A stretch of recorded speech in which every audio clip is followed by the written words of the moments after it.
Of course, it's gonna take a lot of work. I know that. But can't you see it? Hundreds of distributors still riding the excitement from the rally pouring in through those doors. They are amazed by the beauty and elegance of this old lady restored to her former glory. What about the weeks between rallies? No one comes downtown anymore. Well, then we have to give them a reason to come. Not just a hotel, an arena, a performance hall, restaurants, shops. But first, we need a world-class hotel. I mean, the Pantland was the place to be. Dancing, the music, the food, the energy. This place provided an experience that rivaled New York, Chicago, even London. London, huh? Last I checked, it's not exactly the River Thames out there. No, it's the Grand. The Amway Grand. Well, we can work on the name, but can't you see it?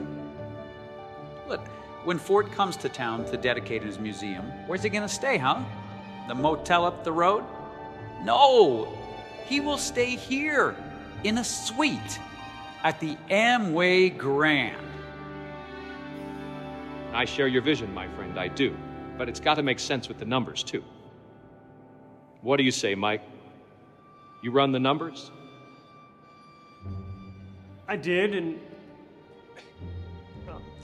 I'm sorry, but on paper it seems like a very bad investment. All the wiring and the plumbing will need to be redone. We're talking millions and millions of dollars in renovations. Once it's finished, it'll take years to make any sort of profit. It honestly would be much cheaper to just level the building and start from scratch.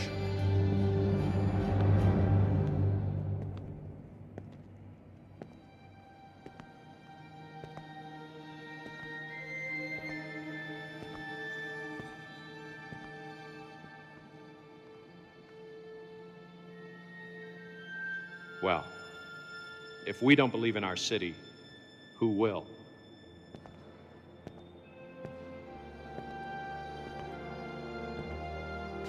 It's going to take a lot of work.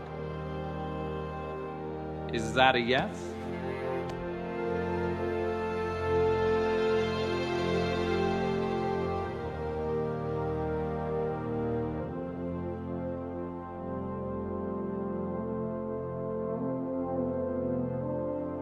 The 1970s and 80s saw the decline of the American city.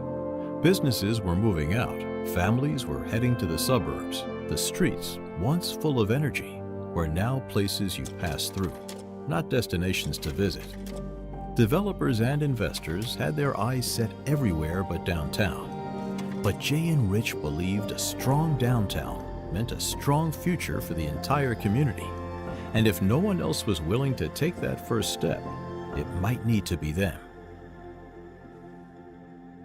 When Rich called me and said, Mike, I said, I really would like you to come out and help me look at this investment. We're thinking of buying the Pantland Hotel. And I went, you're going to what?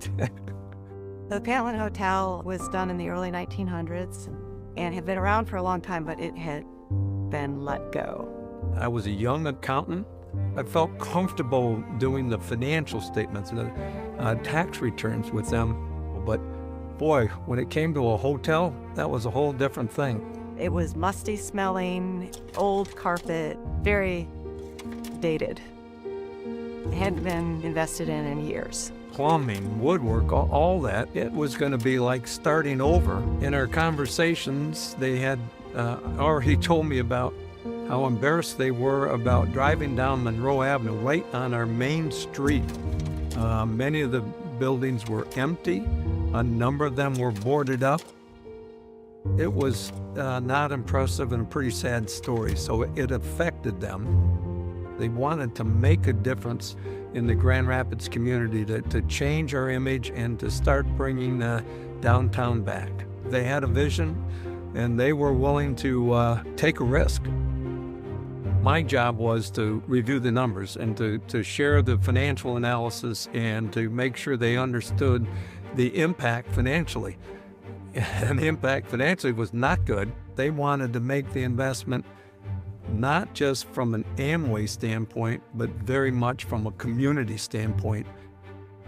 They had this vision. They said, let's build a hotel. Their whole thing was, we've been blessed. We love our community.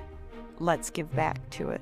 And the Panland Hotel and now the Amway Grand Plaza, that was the genesis of all of this downtown development.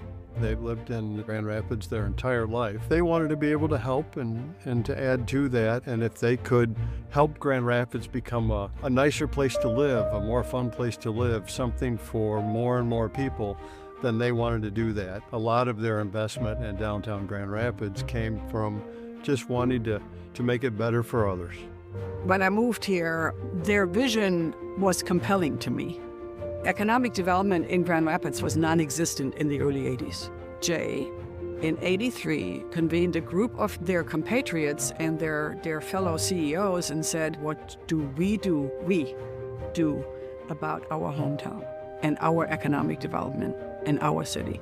And then they started the right place. If you look at this community, it's here today because of what they started and how they brought people along.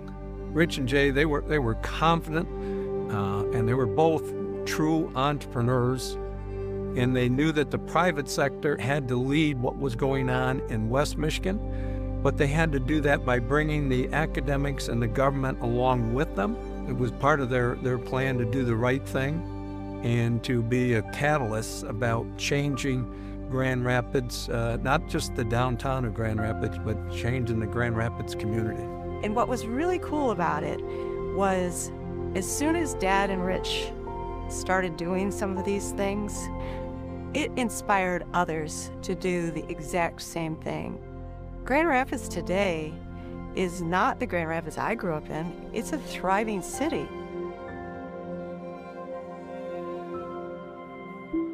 One thing that Dad and Jay were always good at individually and collectively is doing the right thing for the people, not only that they dealt with on an individual basis, but for the communities that they lived in. I remember years ago when there was an issue with what's called East Bank Towers at the time, downtown here in Grand Rapids. Dad and Jay had donated the land, and the builders built a big building, but did not do a very good job. Not too long after it was completed, we started to notice that it was starting to fall apart. Bricks were falling off. Plumbing was going bad. The building was a total disaster. Took a look at what it was going to cost to fix the whole project, but figured out it'd actually be cheaper just to level it and make it a nice parking lot. So we were sitting around, I remember Dad and Jay and others was talking about the demolition, how it would explode it and bring it down and make a movie and make some fun out of it, make it interesting. As normal, Jay is sitting at the other table being quiet during a lot of this thing and just sort of shaking his head. And then Dad looked at him and said, Jay, really, what do you think, Jay? And so Jay just quietly says, no, we don't blow things up, we build things up. And that's what happened. I felt lucky to be in the room with the two of them, to hear how they talk with each other, the respect they had for each other. Rich and Jay were two very different personalities, but complementary personalities. You have this very outgoing, very incredible speaker, and you had this very quiet, brilliant, ironic sense of humor man, fantastic listener, and a leader in a very different way than Rich. Rich had this way about him. He just could put words into a vision that we could all see and understand. And most importantly, that vision we'd want to get behind. Jay was always very analytical, very insightful. People wanted to get Jay's opinion on things. He was a very good listener, and when he finally spoke after he had listened to everybody's opinion, people paid close attention. Jay and Rich had great trust in each other. They were very, very loyal. And that loyalty translated to their community. They made Grand Rapids a much bigger field with a lot more excitement and opportunities to enjoy than cities our size anywhere in the world. When we come downtown today, you have theater, you have opera, you have symphony, you have hotels. The Van Andels started the Van Andel Institute. They told Jay, you should put this on the campus of the University of Michigan. To which Jay said, that's not my hometown. It was just that passion of continuing to make this city and their hometown and put it back on the map, and we're on it. They've created opportunities for us to compete way beyond our fighting weight. We are leading the way, and people are coming here all the time saying, how did you do this? Collaboration and private-public partnerships and a committed private sector. And they set the bar for that. Their commitment to this community was amazing, and we should all be very grateful for that, because they didn't have to do that. They could have done this in many different places. They said, this is our hometown, and we want to support our hometown and make it a better place. They always wanted to do the right thing every time. It wasn't for the profit of doing that, but it was for the impact of what it was going to do to West Michigan and how our community would start its transition. It still inspires me today to think of what they did and the risks they took back then and the phenomenal impact we've had. Their heart drove them to make sure that they always did the right thing, and I think a lot of that's based on their faith also, to make sure they did the right thing for people, for individuals, for community. For them, it was crystal clear as to what should be done and why it should be done. Jay and I and our wives would like to dedicate this hotel to the people of this community who, by their efforts, make this place a great place to live in. All of these things have to do with trying to change the environment in which we live. We're going to make our cities alive again. We have got to find people who live in those communities who care. We'll have to develop a new sense of pride and purpose. So once they come to a sense of pride in their community, then there's all sorts of volunteer groups that come together to make it happen. Because we are here and we're going to make a difference. 10 years after the Amway Grand Hotel opened, we had a celebration to recognize the 10th anniversary. Jay, who was not as outspoken, came up to me and put his arm around me. And he said, I had no idea how accurate you'd be about us losing money for so many years, but we are so darn glad that we made that investment. Someone is sitting in the shade today because someone planted a tree a long time ago, right? Rich and Jay are no longer here to sit in that shade, but they planted those trees anyway. You know, I really think that success is measured by the lives that you impact. And when you're committed to doing the right thing, good things happen. I've never forgotten that lesson with the towers, because I've learned that whenever you're in a tough situation, you don't just blow it up.